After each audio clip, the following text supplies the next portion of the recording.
לא מה שחשבנו. עופר ברקוביץ', תודה רבה לך. תודה רבה לך. אחר הצהריים טובים.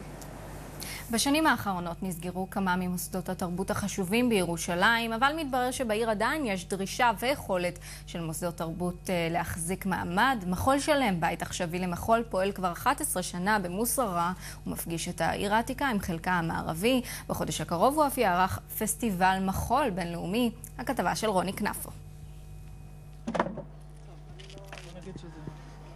אתה מאורגן להכל, משתדלים. אתה יודע, צריך לאלתר פה כל הזמן.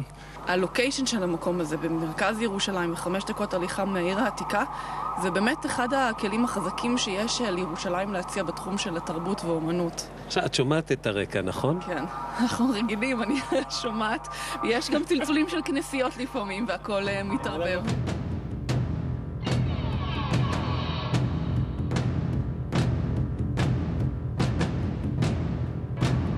מחול שלם של עופרה אידל ורובי אדלמן פועל זה 11 שנים כדי לעודד יוצרים עצמאיים בתחום המחול.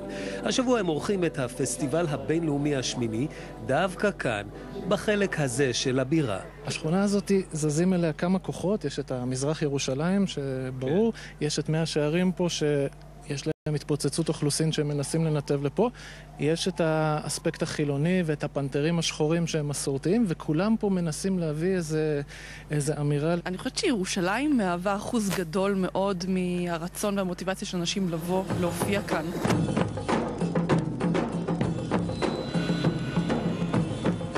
האם נולד לנו בשקט בתוך הבלגן הירושלמי סוזן דלל משלנו? אני חושב שעצם זה שנשאלת השאלה ונכנס בקונטקסט המושג סוזן דלל מראה עד כמה הפרופורציות פה בארץ הן מנותקות ממה שקורה במרחב הקצת יותר גדול של התרבות המחול הבינלאומית. מה אתה אומר לי, שחסרים לנו יחסי ציבור בירושלים?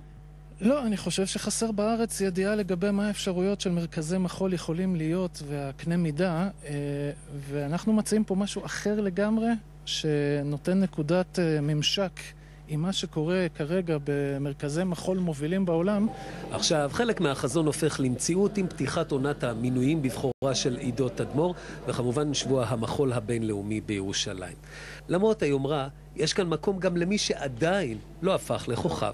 העבודה מדברת בגדול על אמון ואמונה, בעיקר ביחסים של בין אדם לחברו ובין אדם לסביבה שלו. אנחנו מאמינים שירושלים איזשהו מיקרו-קוסמוס לעולם כולו, ושפה מתקיימות בעצם כמעט כל הבעיות וכל הפתרונות שיש לכל דבר.